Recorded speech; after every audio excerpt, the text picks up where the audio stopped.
Oke, kembali lagi di Run Analysis Studio. Kita pada kesempatan ini akan membahas mengenai respon spektrum gempa menurut SNI 1726/2019.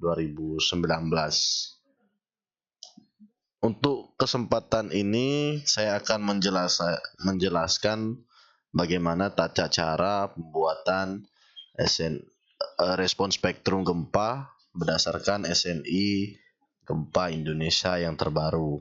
Sebelumnya saya akan menjelaskan beberapa metode yang lazim digunakan oleh perencana struktur. Yang pertama ada metode yang paling sederhana, yaitu equivalent static analysis. Ini merupakan metode yang sering digunakan atau kita sebutnya analisis statik ekuivalen, di mana beban gempanya kita menggunakan gempa statik dengan mode pertama. Nah, selanjutnya untuk metode linear dinamik itu terdiri dari modal analisis atau metode respon spektrum dan direct time history analysis atau analisis riwayat waktu. Nah, selain metode tadi, ada beberapa metode-metode yang digunakan oleh perencana struktur, antara lain untuk metode nonlinear statik adalah metode capacity spectrum analysis, displacement coefficient method, dan di sini ada modal Poisson analysis, adaptive model combination. Nah, ini beberapa metode yang biasanya digunakan oleh perencana struktur dalam merencanakan struktur tahan gempa. Selanjutnya ditampilkan peta zonasi gempa Indonesia. Ini merupakan peta gempa atau SNI 2019 ini mengadopsi peta gempa Indonesia tahun 2019, di mana peta ini merupakan peta PGA atau percepatan puncak batuan dasar di Indonesia dengan probability 2% dalam waktu 50 tahun. Artinya ini adalah gempa rencana 250 tahunan periode ulangnya.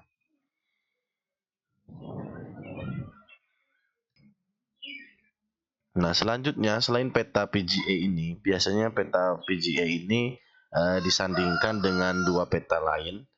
Salah satunya adalah peta SS, di mana SS ini adalah parameter gerak tanah gempa maksimum yang dipertimbangkan resiko tertarget MCA untuk spektrum respon periode pendek atau periode 0,2 detik. Nah, selanjutnya adalah peta S1, di mana peta S1 ini adalah parameter gerak tanah S1 gempa maksimum yang dipertimbangkan risiko tertarget MCA untuk spektrum respon periode 1 detik.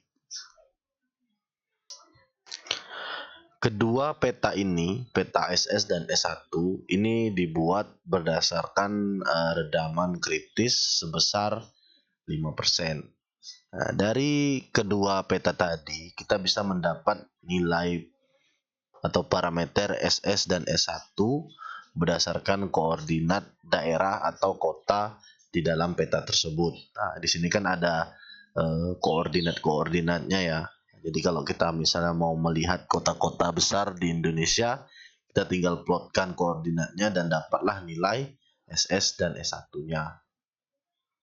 Nah, berdasarkan peta SS dan S1 tadi, didapatlah nilai parameter SS dan S1 beberapa kota-kota besar di Indonesia. Salah satunya di sini ada Kota Bandung, Denpasar, Medan, Semarang, dan yang lainnya. Nilai SS dan S1 ini adalah berdasarkan dari peta tadi.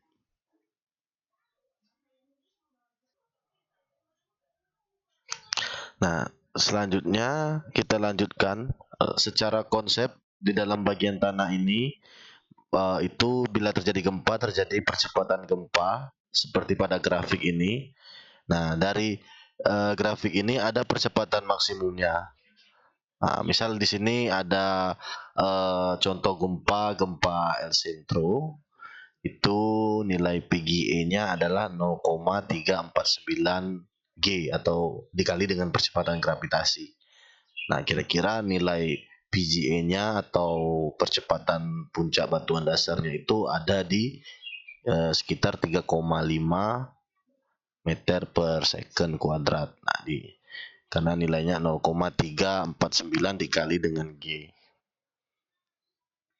Nah, dari grafik PGE ini kita buat grafik respon spektrum kira-kira seperti ini. Nah, dari grafik respon spektrum ini kita bisa mencari nilai SS dan S1. Itu berdasarkan dari respon spektrum percepatan. Nah, itu nilai S dan S1-nya di 0,2 detik dan S1-nya di 1 detik. Nah, inilah yang disebut dengan MCAR-nya.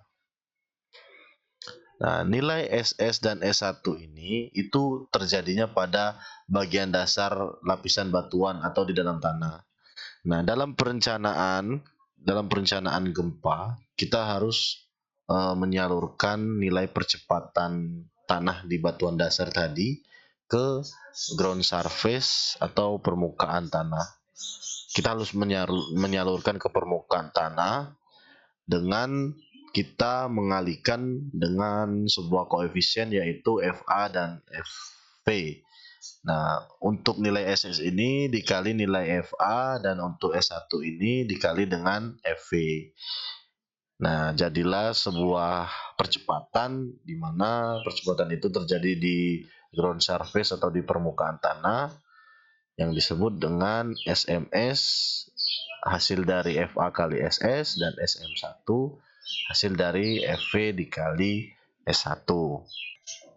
Nah, jadi asal usul nilai S dan SM1 itu pertama ya dari nilai PGA tadi ada percepatan batuan dasar akibat gempa. Kemudian kita ubah menjadi SS atau ini kita ambil dari grafik respon spektrum PGA-nya tadi didapat nilai SS di mana SS ini adalah percepatan batuan dasar pada periode pendek 0,2 detik dan periode 1 detik. Dan kemudian ini diharuskan disalurkan ke permukaan tanah. Maka dari itu kita harus mengalihkan dengan koefisien tanah atau ini nilai koefisien ini sesuai dengan kelas situs atau kelas tanah yang ada di proyek kita. Misal tanahnya lunak, tanahnya keras dan sebagainya gitu. Nah, setelah dikalikan dengan koefisien tanah tadi, didapatlah nilai percepatan pada permukaan tanah atau di sini kita sebut SM1 untuk percepatan pada periode pendek, kemudian SMS untuk periode pendek dan SM1 untuk periode 1 detik. Nah, selanjutnya bentuk dari grafik respon spektrum itu kira-kira seperti ini. Nah, ini nilai SMS dan SM1 itu adalah percepatan yang ada di permukaan tanah. Kemudian nilai ini harus direduksi sebesar 2/3-nya. Didapatlah nilai SDS dan SD1. Dan pun setelah itu, setelah diterima oleh gedung, bangunan maksudnya, itu perlu lagi direduksi dengan faktor keutamaan gempa. Dan ya harus direduksi dengan faktor keutamaan gempanya. Jadi secara itu beban gempa yang sebenarnya dipikul oleh sebuah bangunan itu adalah yang di grafik hijau ini. Nah, selanjutnya Untuk membuat respon spektrum gempa rencana, yang pertama kita harus menentukan kelas situs atau tanah pada proyek pembangunan kita. Nah, di sini ada 6 kelas situs. Di sini ada 6 kelas situs di mana terdiri dari batuan keras, tanah keras, tanah sedang, tanah lunak, dan tanah khusus. Di mana kalau untuk tanah khusus ini itu hitungannya agak beda. Kita harus menentukannya berdasarkan pasal 6.9.1. Nah, kemudian untuk menentukan kelas situs ini ada 3 parameter. Ada di sini berdasarkan percepatan tanahnya. Kemudian ini berdasarkan nilai SPT, dan ini berdasarkan nilai sudut gesernya. Kemudian setelah kita menentukan kelas situs tadi, kita tentukan koefisien situs. Nah, koefisien situs ini ada 2, ada FA dan FV.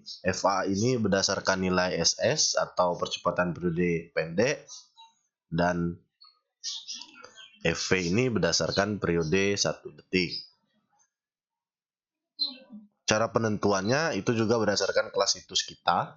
Misal tadi kita pakai tanah lunak, maka di sini berapa nilai SS-nya kita tinggal lihat.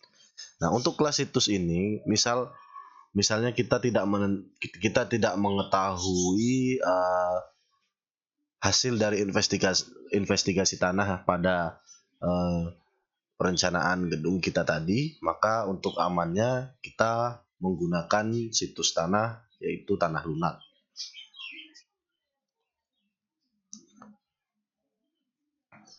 Selanjutnya, untuk menghitung nilai SMS dan SM1.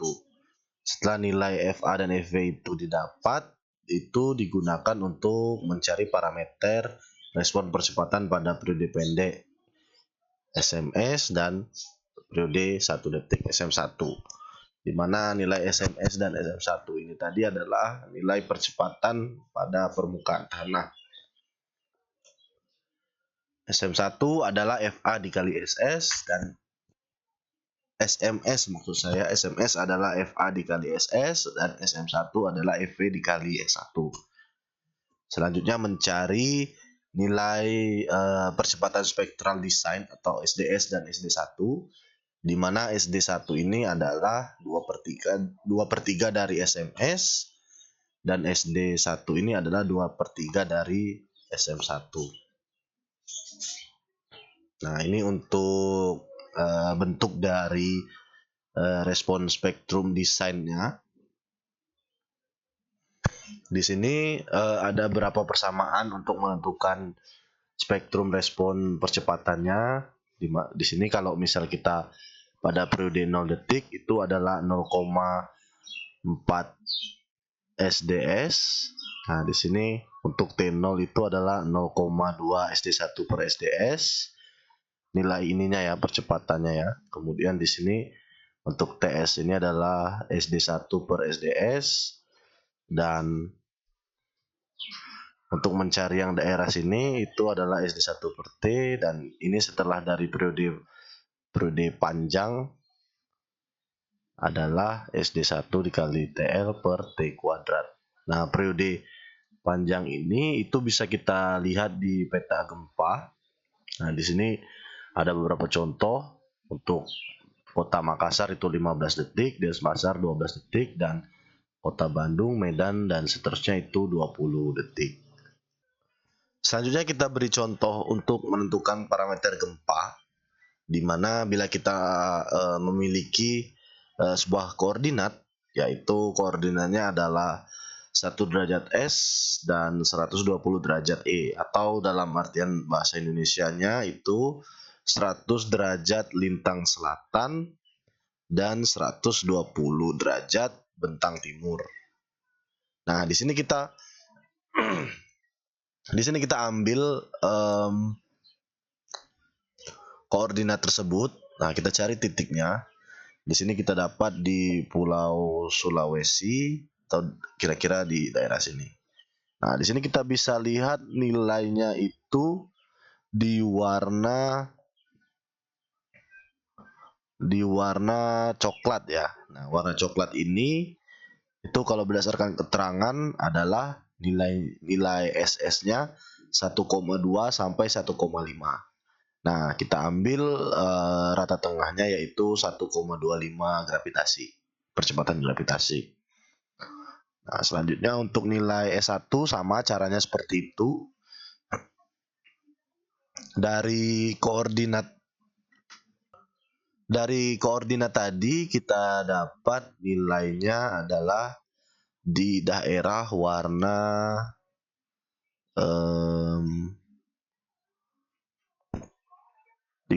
daerah warna yang agak ke pink-pinkan ini ya. Nih di sini nih. Jadi kalian bisa lihat dengan jelas di petanya, bisa kita perbesar. Nah, ini agak daerah pink-pink itu. Itu nilainya di 0,5 sampai 0,6. Nah, jadi kita ambil tengahnya di 0,55. Nah, kemudian kita menentukan parameter FA dan FV. Nah, itu berdasarkan dari tabel SNI. Nah, untuk kelas situsnya ini misal kita pakai SE ya, tanah lunak ya. Karena tadi kita nggak ada ngitung nilai ininya, hasil investigasi tanahnya. Misal kita menggunakan kelas situs SE, maka dengan nilai SS 1,25 ini dia. Nah, itu didapat SE-nya adalah dengan kelas situs SE didapat nilai FA-nya adalah 0,9. Nah, selanjutnya nilai FV dengan nilai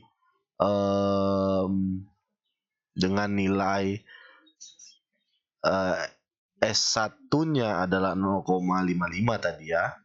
Nah, berarti 0,55 itu kan di antara 0,5 sampai 0,6 kan. Nah, jadi kita cari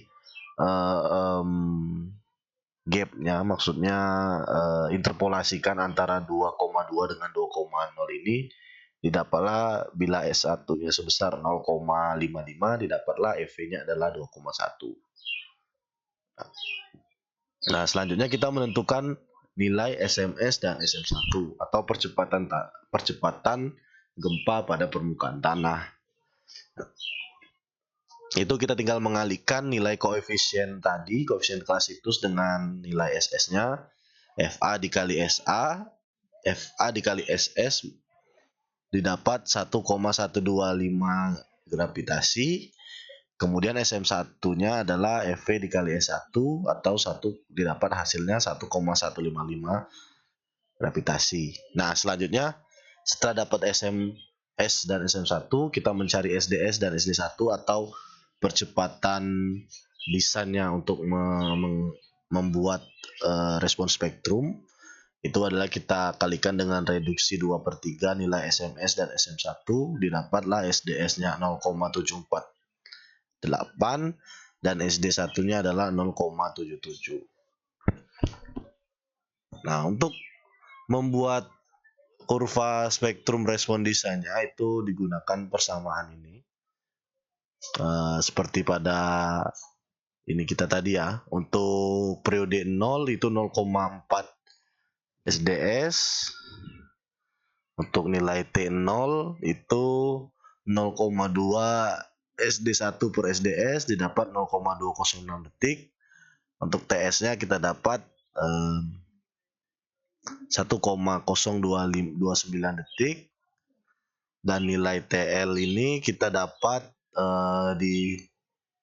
dari gambar dari SNI. Dari gambar adalah 20. Nah, kita lihat SNI-nya. Untuk yang periode panjang, PGA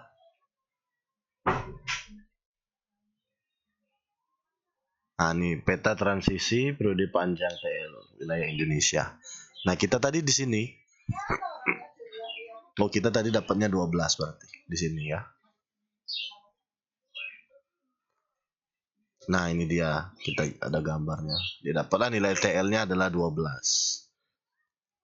Nah, untuk menentukan persamaannya ya ini tadi ya nilai SA-nya. Untuk mencari nilai SA-nya sesuai dengan, kalau yang ini tadi untuk mencari nilai T-nya atau periodenya pada beberapa detik. Nah, kalau ini untuk mencari nilai percepatan spektralnya, respon spektral percepatannya atau SA. Untuk T besar dari T0 atau dalam artian di sini untuk nilai T besar dari T0 di sini ya. Nah, itu nilainya adalah SDS dikali 0,4 ditambah 0,6 T per T0. Untuk nilai, oh maaf, ini T kecil dari T0 ya. Nah, berarti di sini ya. Nah, berarti 0,4 ditambah 0,6 dikali T per T0. Nah, di sini untuk mencari yang ini kita pakai rumus ini. Selanjutnya untuk T antara TS dan T0, SA-nya adalah SDS. Nah, nilai di sini ini ada SDS. Kemudian untuk T besar dari TS, T yang di sini itu SA-nya adalah SD1 per T. Nah, untuk nilai SA pada lebih dari TL atau lebih dari periode panjang itu adalah SD1 kali TL per T kuadrat. Nah, cara menentukan respon spektrumnya kita menggunakan bantuan Excel ya.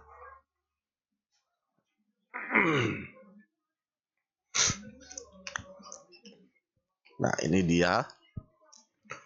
Pertama kita masukkan nilai SDS kita. SDS kita tadi dapat 0,748. Kemudian SD1-nya 0,770. Kemudian T0-nya 0,206 maksud saya. Kemudian TS-nya 1,029 dan TL-nya 12. Nah, untuk mencari grafik ini, ya kita tinggal memasukkan rumus-rumus tadi. Nah, untuk yang di sini kan